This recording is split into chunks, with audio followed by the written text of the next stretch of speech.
वो एक एज तय कर सकते हैं, लेकिन वो कंट्रीब्यूशन की एज तय नहीं कर सकते। कंट्रीब्यूटरी क्षमता है, नदी ना खाए कब, नदी ना पिए कभी अपना जल, और पेड़ ना खाए कभी अपना फल।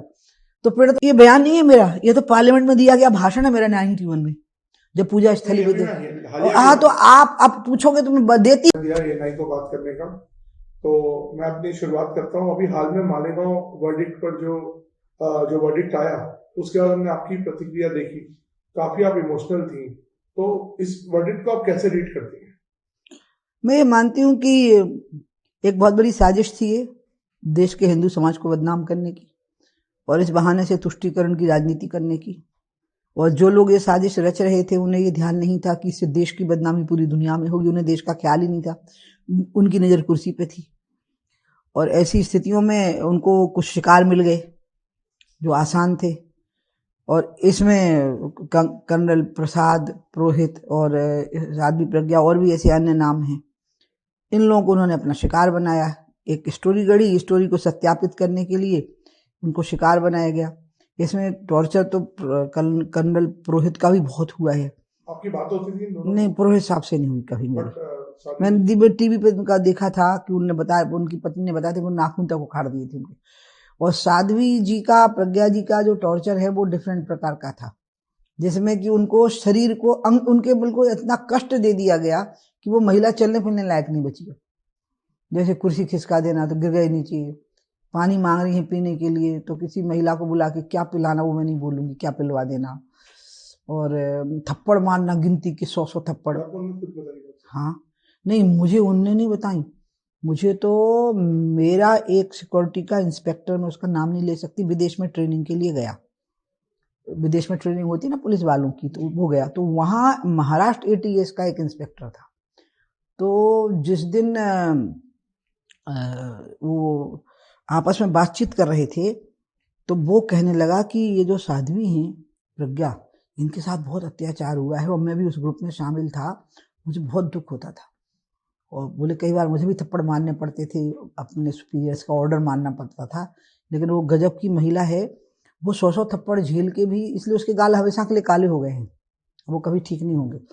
तो बोल रहे थे कि हम लोग थक जाते थे तो हम ब्रेक लेते थे 50 थप्पड़ के बाद, और वो महिला सिर्फ ओम का उच्चारण करती थी उस समय पे, और बहुत सारी बातें उसने अब तो खुद भी बताई हैं। तो मैंने जब ये सारा सुना, और कुर्सी खींच देते हैं, कहेंगे बैठ जाओ, तो उसकी रीढ़ की हड्डी भी लगभग तोड़ दी है। तो मैंने जब ये सब सुना तो फिर मैंने तय किया कि मुझे मिलना चाहिए। तो मैं नासिक की जेल में उनको जाके मिली, फिर उसके बाद तो मैं मिलती ही रही, उनसे आज तक मिलती हूँ। आपसे कैसा उनके संबंध अच्छे? वो विद्यार्थी परिषद, आप अकेली थी और ज्यादातर लोग उनके यहाँ गए भी नहीं थे जितने वर्डिक्ट आया। विद्यार्थी परिषद में थी वो पहले, हमारा जो स्टूडेंट विंग है विद्यार्थी परिषद, उसमें थी वो पहले। तब से आपका साथ है? नहीं, मैं तो कभी विद्यार्थी परिषद में नहीं थी, लेकिन हाँ विद्यार्थी परिषद मेरा सपोर्टर था। तो वो जब मैंने भोपाल का चुनाव लड़ा तो वो विद्यार्थी परिषद में थी और भोपाल में थी, तो उसने 99 में विद्यार्थी परिषद के लोग भी सपोर्ट करते हैं ना जिस नेता का, तो उसके साथ रहते हैं। तो मेरे चुनाव में एक्टिव थी, तो मेरा उनसे परिचय हुआ, तो मुझे बड़ी भली सी मुस्कुराती सी लड़की लगी वो। तो जब मेरे को किसी ने पूछा अचानक कि आपको पता है अभी अभी ऐसा हुआ है, तो मैंने कहा अरे वो तो बहुत अच्छी है, वो ऐसा कर नहीं सकती मेरे अंदाज से। और अंत में वही प्रमाणित हुआ जो मुझे विश्वास था कि प्रज्ञा ऐसी नहीं हो सकती। भगवा आतंकवाद का भी एक टर्म कॉइन किया गया, अब खत्म हो गया ये, क्योंकि खुल गया मामला, जो इसमें जो लोग थे। मैंने कहीं पढ़ रहा था कि आपने बोला कि इसकी भी जांच होनी चाहिए कि किन हाँ, लोगों की साजिश। ये तो मैं जैसे आज तक मैं 2 चीजों की बात मानती हूँ कि इनकी जांच होनी चाहिए। एक तो व्यापम में मेरा नाम आना, बहुत गहरी जांच का विषय है, क्योंकि जिस व्यक्ति का उस मामले से, मैं मजाक में आके उस से कह भी नहीं हूँ जैसे कोई कहे कि अभी मैं सवेरे ट्रंप के साथ ब्रेकफास्ट करके आई हूँ, you understand what I am saying, जो हो नहीं सकता है। तो ऐसी बात कैसे हो सकती है?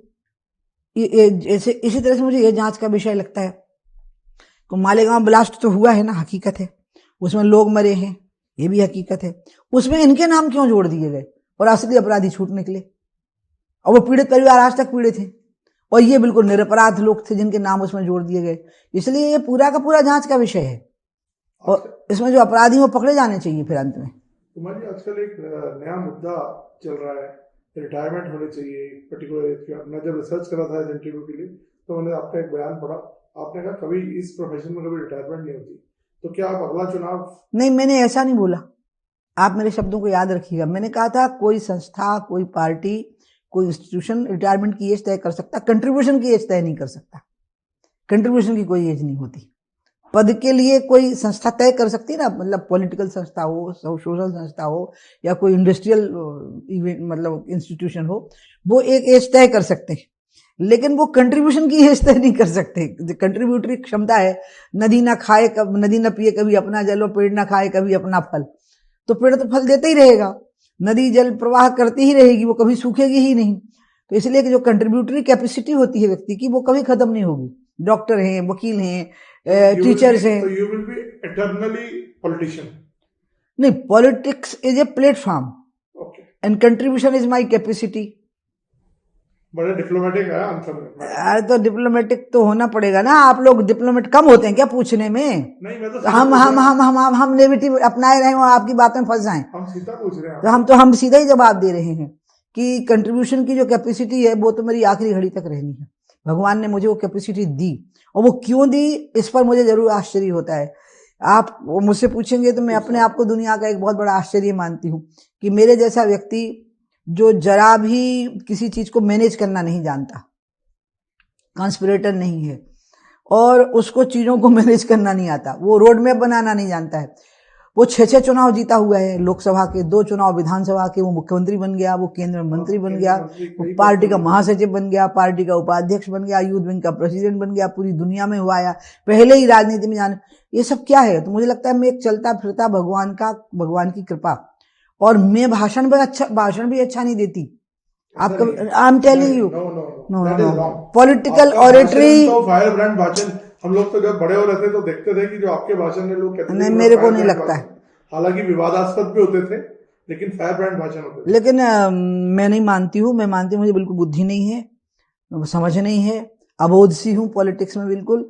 लेकिन आई am very successful in politics, very successful. रास्ता क्या है अभी आप? मैं रास्ते पे जिस पे चल रही हूँ वही है, मैं गंगा जी के कार्य में लगी हुई हूँ। गंगा जी के कार्य में जब तक मुझे मंत्री रहना था। मैंने तो 2016 में ही कह दिया था कि अब मैं छोड़ना चाहती हूँ। तो मुझे अमित शाह जी ने, अमित शाह जी लड़ाई किससे कर, नहीं सॉरी, मतलब मैं कह रहा हूँ चुनाव लड़ेंगे, ये बोलना चाहता हूँ अगला। हाँ, अभी तो मेरी भी उम्र ही नहीं आई है। जब मोदी जी चुनाव पहले लड़े थे, मैं 65 तो अगले साल में होंगी। ओके, हाँ, तो आप मतलब अगले चुनाव के लिए बिल्कुल तैयार? मतलब मैं जब मुझे लगेगा कि मैं तैयार हूं, अभी तो मेरे को अड़चन आ जाएगी। मेरे अंदर एक वीकनेस है, मैं आई एम वेरी मतलब cynically sincere to the commitment. तो अगर मेरे को कोई पार्लियामेंट सीट से मैंने चुनाव लड़ लिया, तो मेरा पूरा समय और ध्यान रहेगा कि वहां किसी को परेशानी तो नहीं हो गई, और कोई भी परेशानी होगी मैं अपने आप को जिम्मेवार मानूंगी और गिल्टी फील करूंगी, तो भागूंगी एकदम से। तो एक पार्लियामेंट सीट की जिम्मेवारी, और फिर ऊपर से मंत्री बन गए तो वो जिम्मेवारी भी, तो दोनों मिला के फिर ऐसी हो जाती हैं कि आप जिस काम को कर रहे हैं और वो काम इसमें रह के हो नहीं पाएगा। तो मैं उसको लक्ष्यनिष्ठ व्यक्ति हूं ना, तो लक्ष्य के लिए ही काम करूंगी। उसमें चुनाव लड़ना सार्थक होगा तो लड़ूंगी, नहीं होगा तो नहीं लड़ूंगी।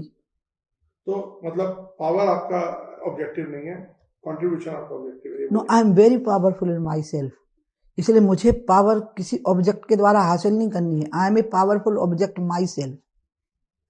आप समझ गए ना? कुछ लोग ऐसे होते हैं कि they are powerful even without power, and I have people's power. मैं ये नहीं कहूंगी कि वो अपन 30 मार खाए हैं, नहीं, इस पीपुल्स पावर। तो लोगों ने मुझे शक्ति प्रदान की हुई है, और उस शक्ति से मुझे बहुत लाभ होता है। जैसे शराब की आंदोलन चला तो लोगों ने मुझे कहा कोई एनजीओ से जुड़ जाए। मैंने कहा नहीं। फिर एनजीओ वालों को लगेगा कभी मान लो मैं कुछ दिनों के गंगा जी चली गई, हिमालय चली गई, तो मैंने छोड़ दिया क्या? मैंने कहा नहीं, उनको काम करने दो, उनका काम खराब मत करो। आप यकीन नहीं करेंगे, मैंने कोई सभा, कोई पंडाल कुछ नहीं लगाए। मैं तो शराब की दुकान के सामने जाके ही खड़ी हो जाऊं। हाँ, तो जब मैं दुकान के सामने जाके ही खड़ी हो जाऊं तो जो शराब पीने आए होते थे वो भी मेरी तरफ पीछे आके खड़े हो जाती थी, और भीड़ इकट्ठी हो जाती थी। लेकिन हो क्या रहा है मध्य प्रदेश में? शराब नीति अंत में मध्य प्रदेश में मेरी जैसी शिवराज जी की सहमति थी वैसी उन्होंने बनाई, उसका फॉलो अप भी करने की कोशिश की, मोहन ने भी फॉलो अप करने की कोशिश की। लेकिन शराब नीति एक ऐसा विषय है जिसमें सबका सहयोग चाहिए, पुलिस का भी चाहिए है, लेकिन उससे ज्यादा सहयोग चाहिए जनप्रतिनिधियों का। इसका उत्तर आपको पूरा सुनना पड़ेगा, क्योंकि उत्तर कोई ऐसे होते हैं, नहीं you can not edit them out, नहीं तो ये सवाल, कुछ सवाल ऐसे होते हैं। ओके, इसमें पंच से लेकर सरपंच तक की जिम्मेवारी है। इसमें जनपद सदस्य से लेकर जनपद अध्यक्ष तक की जिम्मेवारी, इसमें जिला पंचायत सदस्य से लेकर जिला पंचायत अध्यक्ष तक की जिम्मेवारी, इसमें नगर पालिका, नगर पंचायत और नगर निगम के पार्षदों से लेकर के इनके अध्यक्षों तक की जिम्मेवारी है। इसमें विधायक और सांसद की जिम्मेवारी है कि जो नीति लागू हो चुकी है वो उसका वायलेशन तो नहीं हो रहा है। वो चाहते हैं इसे पुलिस संभाले, मतलब पुलिस सारा काम छोड़ दे और शराब की दुकान के सामने खड़ी रहे। पुलिस का काम है वहां बिगड़ा हुआ लॉ एंड ऑर्डर संभालने की। क्या ये जनप्रतिनिधि अपनी जिम्मेवारी निभा रहे हैं? इनकी ही पार्टी की सरकार के द्वारा बनाई गई नीति का नीचे पालन हो रहा है? क्या इसको देख रहे हैं कि इन्हें सिर्फ अपने अधिकार याद है और अपने कर्तव्य याद नहीं है? इसलिए मैं मानती हूँ कि शिवराज जी ने, हमने मिलकर जो नीति बनाई और शिवराज जी की सरकार ने घोषित की, बहुत अच्छी है। फिर मोहन ने भी उसको आगे बढ़ाने की कोशिश की और 17 शहर और बना दिए जो कि शराब मुक्त उन्होंने घोषित कर दिए, वो भी बहुत अच्छा हुआ। अब उसका जो फॉलो अप करना होता है उसमें जो जनप्रतिनिधियों का सहयोग चाहिए होता है, अगर वही मिले होंगे शराब के व्यापारियों के साथ में तो बहुत मुश्किल हो जाता है। तो अभी हमने एक और चीज इससे जुड़ी हुई बात कर रहा हूँ। जीतू पटवारी एक नेता है कांग्रेस के, उन्होंने ये बोला है कि सबसे ज्यादा अगर कोई शराब पीती हैं औरतें तो मध्य प्रदेश में पीती हैं। तो इसको लेके काफी एक, उसमें जरूरत क्या थी? मीडिया ने ही खंडन कर दिया, क्योंकि मीडिया ने इंडेक्स दिखा दिया ना। हाँ, नहीं तो आपको इस बयान पे कुछ बोलना है क्योंकि हमें नहीं बोलना। हाँ, हमें नहीं बोलना। हम इसलिए नहीं बोलना है क्योंकि वो क्या कह रहे हैं शायद उनको खुद पता नहीं, क्योंकि हमारे क्षेत्र में आदिवासियों का बहुत बड़ा एरिया है और आदिवासी में स्त्री पुरुष में शराब पीने में भेद नहीं होता, लेकिन वो जो शराब पीते हैं वो ऑर्गेनिक होती है, महुए के फल से बनी हुई होती है। उसमें कोई मिलावट खराबी है कि नहीं मुझे नहीं पता, क्योंकि वो स्वस्थ रहते हैं, प्रसन्न रहते हैं। सबसे बड़ी बात है कोई आदिवासी शराब पीने के बाद दुर्व्यवहार नहीं करता, व्यभिचार नहीं करता, किसी बच्ची के साथ छेड़खानी नहीं होती, कोई हिंसा नहीं करते। आप समझ गए?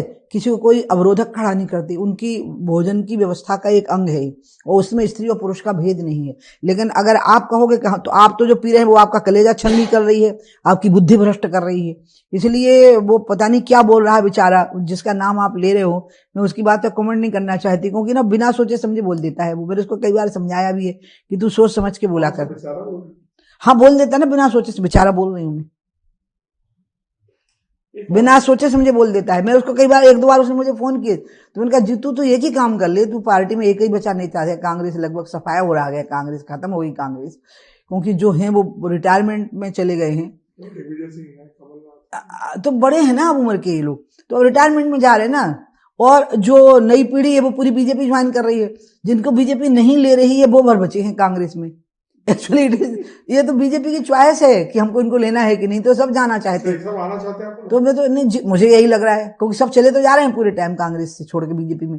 तो मैंने जित्तू को कई बार कहा, छोटा भाई जैसा है, प्रिय है मुझे बहुत, मैंने कहा जित्तू तू अटपच कुछ भी बोलता रहता है, थोड़ा रिस्पॉन्सिबिलिटी से बोला कर, लड़का पढ़ा लिखा है, योग्य है, वो बोल देता है। अब ये भी बोल दिया और मीडिया वाले ही दिखाने लगे, पता है वो जो इंडेक्स दिखाने लगे कि नहीं ऐसा नहीं है। हाँ, मीडिया ने ही खंडन कर दिया ना, मेरी जरूरत नहीं थी एक्चुअली। आप मैम राम जन्मभूमि की एक मेजर स्टेक होल्डर रहे, मतलब आपने बहुत कार सेवा से लेके पूरी आपने एजुटेशन को भी लीड किया। अब तो निर्माण हो गया है, तो मथुरा काशी पे मैं आपका एक बयान पढ़ रहा था कि आप कहते हैं कि वो भी काम हो जाना चाहिए था। ये बयान नहीं है मेरा, ये तो पार्लियामेंट में दिया गया भाषण है मेरा 91 में, जब पूजा स्थली पे। हाँ, तो आप पूछोगे तो मैं देती ही रहूंगी ना जब तक आप पूछते रहोगे, क्योंकि मैं तो 91 में पार्लियामेंट में जब पूजा स्थली विधेयक आया तो मैं पार्टी की तरफ से मुझे ही डिबेट ओपन करने के लिए कहा गया और हमारी पार्टी ने इस मुद्दे का समर्थन किया, मेरे मुद्दे का, और इस पर बायकाट भी किया पार्टी ने जब हमारा संशोधन नहीं माना। मैंने कहा था मथुरा काशी अयोध्या को अलग मानिए और यहाँ मंदिर बनने दीजिए। ये 6 दिसंबर से भी पहले का है।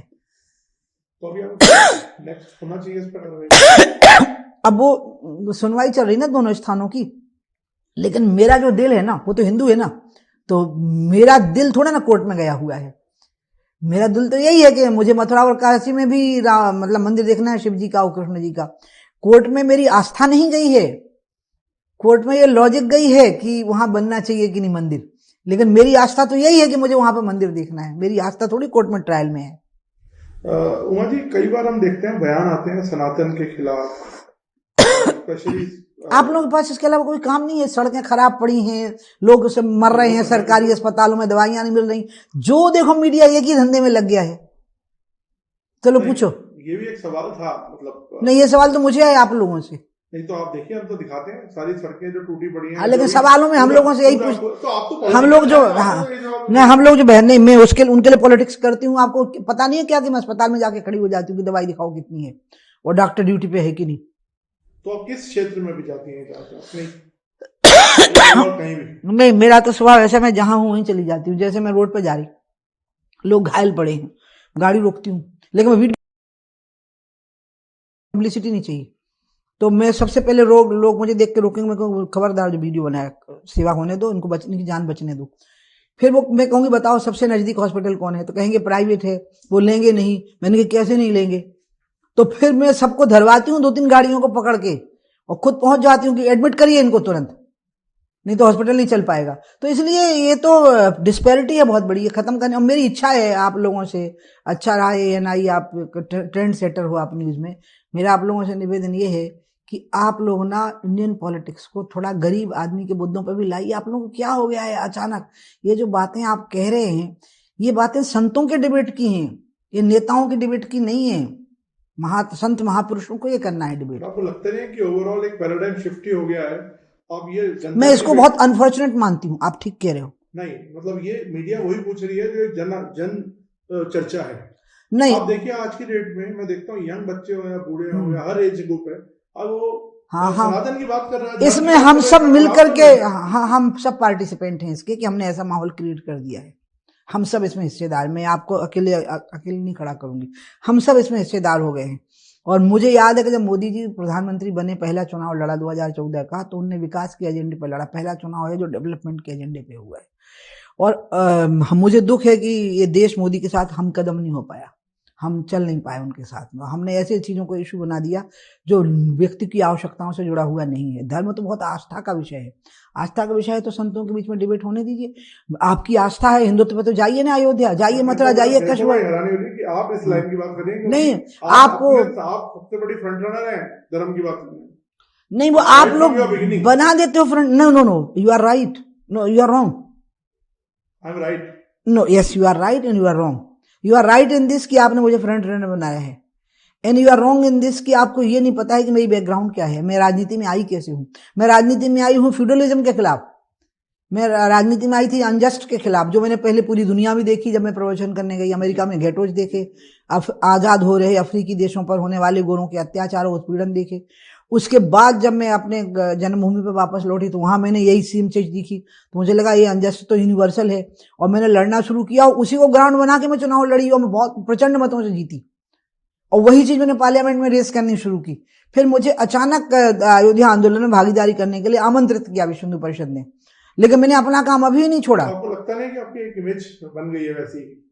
अब बना दीजिए आपको जो बनाना है। नहीं बनाई है। हाँ, मतलब जिसको भी बनाना है। मैं आपका मतलब इंडिविजुअली मीडिया को मीडिया की बात नहीं कर रहा, मैं कह रहा हूँ आपका भी मतलब इन धार्मिक इश्यूज पे ऐसा नहीं है कि आपने बड़े बात नहीं करी है। उसका कारण यह है कि वो मूवमेंट ऐसा था जिसने इंडियन राजनीति को बदल दिया, अयोध्या का। इसके पहले सेकुलरिज्म वर्सेस कम्युनलिज्म, यही बहस होती थी, और सारे चुनाव इसी पे होते थे। और सेकुलरिज्म क्या था, उसको पहली बार अडवाणी ने चैलेंज किया। उन्होंने कहा ये सूडो सेकुलरिज्म है, क्योंकि जब मुसलमान और ईसाई कहते हैं कि हमें ईसाई और मुसलमान होने पर गर्व है, तो आप उनको सल्यूट करते हो। और जब मैं कहता हूं कि मुझे हिंदू होने पर गर्व है, तो आप मुझे नीची नजर से देखते हो। तो ये डिस्पैरिटी क्यों फिर मेरे साथ में, एक हिंदू होने के नाते? अडवाणी जी ने जो डिबेट शुरू की है, जिसने भारतीय राजनीति का एजेंडा बदल दिया, और जिसकी पूर्णाहुति मोदी जी ने की कि उसको विकास के एजेंडे पे ले आए। और मुझे दुख हो रहा है कि अचानक शिफ्ट हो गया। आप गलत नहीं हो, ऐसा ही है कि फोकस में यही है, सोशल मीडिया पे यही है, नौजवान यही देख रहे हैं, लड़के लड़कियां यही देख रहे हैं, एक एक बात में इशू बनता जा रहा है। और मैं इसको अच्छा नहीं मानती हूँ। मैं चाहती हूँ कि धर्म और आस्था के विषय के लिए हम अपनी जान देने के लिए तैयार हैं, लेकिन हमें देश की अन्य समस्याओं को भी फोकस से बाहर नहीं होने देना है। जो एजेंडा रहा है, मोदी जी का रहा है, गांधी जी का रहा है, इसके पहले के महापुरुषों का रहा है, सबका। उमर जी, लंबी बात हमने इस बारे पे तो कर दी। अब मैं आता हूँ भारत की जो एक ऑपरेशन सिंदूर हुआ, उसको आप किस तरह देखते हैं? कि आप इन मुद्दों पर भी बात करते रहे हैं पाकिस्तान में, उसको आप किस तरह देखते हैं? क्या भारत ने अपना ऑब्जेक्टिव अचीव कर लिया ऑपरेशन सिंदूर? कई लोग सवाल उठा रहे हैं ऑपरेशन के लिए। भारत का ऑब्जेक्टिव तो, जो सवाल उठा रहे हैं उनका तो मुझे जवाब ही नहीं देना है, क्योंकि वो भारतीय सेनाओं के शौर्य पर जब सवाल उठाते हैं तो भारत को बदनाम करते हैं। और वो शहादतों को, बलिदानों को कलंकित करते हैं। इसका मतलब है कि उन्हें राष्ट्रीय गौरव और सेना का सम्मान करना आता नहीं। ये लोग तो राजनीति के योग्य भी नहीं। लेकिन ऑब्जेक्टिव तो हमारा जो अंतिम लक्ष्य है वो तो पीएके को वापस लेना है। तो जब तक वो वापस नहीं आएगा तब तक ये सबके मन में है। ये पार्लियामेंट से प्रस्ताव पारित हुआ है, आपको पता होगा, जब संगमा साहब थे स्पीकर। उसी बात को हम भी कह रहे हैं, हम उसको लेके रहेंगे। जब पीओके लेके रहेंगे तब कहेंगे ऑब्जेक्टिव मिल गया। तो पीओके लगता है कि अंतिम लक्ष्य हमारा बेसिकली होना चाहिए। अंतिम लक्ष्य तो राजा का कभी नहीं हो सकता, शासक का, क्योंकि लक्ष्य तो बदलते हैं समय के अनुसार। लेकिन हाँ, इस पूरे विवाद का जो हल है, जो पाकिस्तान ने आतंकवाद को स्पॉन्सर किया है, इसके मुझे तो एक ही हल दिखाई देता है, नेचुरल जस्टिस। जब आतंकवाद ही पाकिस्तान को ध्वस्त कर देगा तो वो अपनी औकात में आ जाएगा। शेष जो प्रायोजित आतंकवाद हमारे देश में, हम तो उसको जड़ से उखाड़ ही देते हैं। हम कोई ना कोई स्ट्राइक करते हैं, उनको सबक सिखा देते हैं। तो इसलिए मैंने देखा है, आतंकवाद को सपोर्ट करने वाला देश तो आत्महत्या करने वाला देश होता है। पीओके जरूर ऐसा है जिसमें पार्लियामेंट का रेजोल्यूशन है और सबकी इच्छा है। भारत का अभिन्न हिस्सा होना चाहिए, अभिन्न हिस्सा। अभी आपने हमेशा हिंदी बेल्ट से जो राजनीति करी है ज्यादातर, अब बिहार में चुनाव होने वाले हैं, तो विपक्ष बार बार बोल रहा है कि ये वोट चोरी हो रही है, ये हो रहा है। इस पे आपका कुछ व्यू है? क्या राहुल गांधी को ना कुछ बातें याद दिलानी पड़ेंगी। जब इमरजेंसी लगी, इमरजेंसी के बाद इंदिरा जी ने चुनाव कराए, क्योंकि उनको ये रिपोर्ट दी गई कि सब डर गए हैं, सब जेलों में बंद हैं, पब्लिक डरी हुई है, सारे इंस्टीट्यूशंस को तो आपने ध्वस्त ही कर दिया है, चाहे वो जुडिशरी हो, चाहे वो मीडिया हो। आपको पता है मीडिया के लोगों को कितना कष्ट हुआ था, जो इंडिपेंडेंट माइंड वाला मीडिया था जी। और सब कुछ आपके अधीन आ गया, सारे इंस्टीट्यूशंस आपसे डरे हुए हैं, आपके इशारे पर नाच रहे हैं। जो नहीं नाच रहे वो या तो जेलों में या खत्म हो गए हैं। चुनाव करा दो, आपको तो वैसी जीत मिलेगी जैसे सिकंदर महान को मिली थी। वह हुआ क्या, इंदिरा गांधी खुद ही चुनाव हार गई। जब वोटर तय कर लेता है ना, तो फिर कोई चोरी कर ही नहीं सकता। फिर वो सबको पंच मारता है, सारे ध्वस्त होते हैं, और जिसकी वजह होनी होती है उसी की वजह होने देता है। वो दूसरे को धूल खुद चढ़ा देता है। वो लोकतंत्र में सारी शक्ति मतदाता के हाथ में होती है। तो राहुल को ये भूल जाता है कि चुनाव है, उससे चुनाव नहीं जीता जाता है। अपनी इमेज से, अपनी ताकत से, जो लोगों के हृदय जीतने की ताकत है, उसे जीता जाता है। मैं राहुल को कहूंगी कि पहले लोगों का हृदय जीतना सीखो। तुम सेनाओं का अपमान करते हो, तुम शौर्य का अपमान करते हो, तुम 370 को वापस लाने की बात तुमने कश्मीर में जाकर के कर दी। तुम अयोध्या में निमंत्रण पर भी नहीं गए। तुम कह रहे हो कि वो भाजपा का इवेंट था, लेकिन अगर राहुल, प्रियंका और सोनिया वहां बैठ गए होते तो बताइए, पूरे मीडिया के कैमरे इन्हीं के चेहरे पे होते कि नहीं होते, इनका इवेंट बन गया होता। तो राष्ट्रीय गौरव की सारी चीजों को तो तुम इग्नोर कर रहे हो, चाहे वो सेना का शौर्य हो या आस्थाओं के स्थान हो, और तुम चुनाव जीत नहीं पाते हो। तुम्हारी पार्टी खत्म होती जा रही है।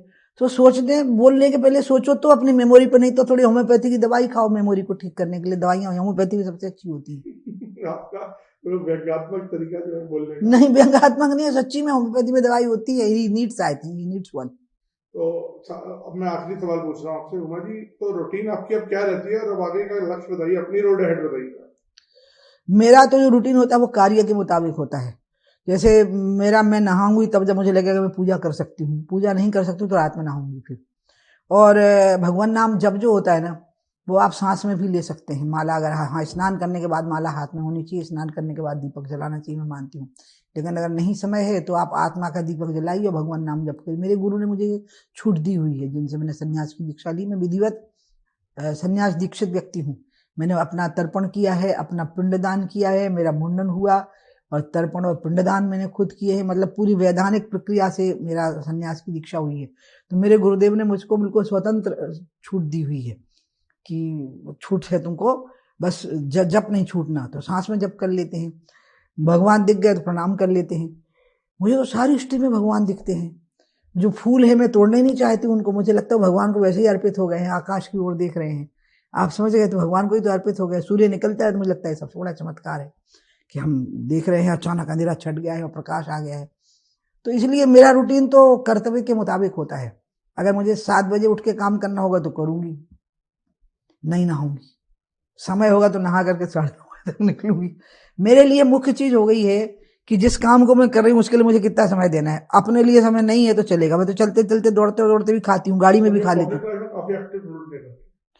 हाँ, वो जो मेरी एक्टिविटी है ना, वो आप लोग की प्रॉब्लम है और पॉलिटिकल प्रॉब्लम है। वो ये है कि लोग चुनाव को एक्टिविटी मानते हैं। ऐसा नहीं बोल मैं रहा, बता रही हूँ, लेकिन राजनीति पब्लिक में, लाइफ बोल रहा हूँ। हाँ ना, लेकिन राजनीति में ऐसी परिपाटी भी है कि चुनाव नहीं लड़ा तो राजनीति नहीं कर रहे हैं। नहीं, ऐसा नहीं है। मैं बिना चुनाव के भी राजनीति कर रही, टिकट दिलवा रही हूँ, चुनाव कैंपेन करती हूँ और जिताती हूँ, फिर जिनको टिकट दिलवा लेती हूँ उन लोगों को। ठीक है। दूसरी बात है कि मैं जिस काम को कर रही हूँ उसमें वो नहीं है, कोई रोमांच नहीं है। जैसे ताजमहल को बचाने के लिए बहुत कोशिश हुई थी, लेकिन गंगा को बचाने की वो कोशिश नहीं हो रही है। अभी सरकार अपना काम कर रही है, लेकिन क्या सरकार से गंगा बचेगी? सरकार की बनाई हुई नहर नहीं है गंगा। नदियां अवतरित होती हैं, नदियां नहरें नहीं होती हैं जो सरकार बनाएगी और रेगुलेट करेगी उनको। तो जब जो नदियां अवतरित होती हैं, जिसमें 40 करोड़ लोग या 50 करोड़ लोग कुंभ में गोता लगा गए और मोक्ष मांग के चले गए, तो तुम मांग के ही आए, मतलब मांगते ही रहोगे। इसके बदले में ना सफाई करोगे ना स्वच्छता रखोगे, वरना अविरलता के लिए संघर्ष करोगे। बस कांवड़ में से जल चढ़ा चढ़ा के लिए। काफी साफ हो गई। कौन? नहीं, जितने हो गई है, निश्चित रूप से हुई है। जो 14 से 16 के बीच में जो प्लान बना वो ठीक से लागू हुआ है, लेकिन पीस मील अप्रोच हो रही है। तो उसके कारण वो एक साथ जो सामूहिक रिजल्ट आना चाहिए वो थोड़ा अभी नहीं आ पाया है। तो अभी काम बाकी है। मुझे लगता है कुछ काम ऐसे होते हैं जो निरंतर रहते हैं। जैसे हिरण्यकश्यप मर गया तो त्रेता में रावण आ गया, रावण मर गया तो द्वापर में कंस आ गया। ये अच्छाई और बुराई का संघर्ष है और इसमें कंटिन्यूटी रहती है। थैंक यू उमा जी, आपने समय दिया। आपने जैसे मैंने वादा किया था इसको शॉर्ट रखेंगे, बिल्कुल शॉर्ट रखा।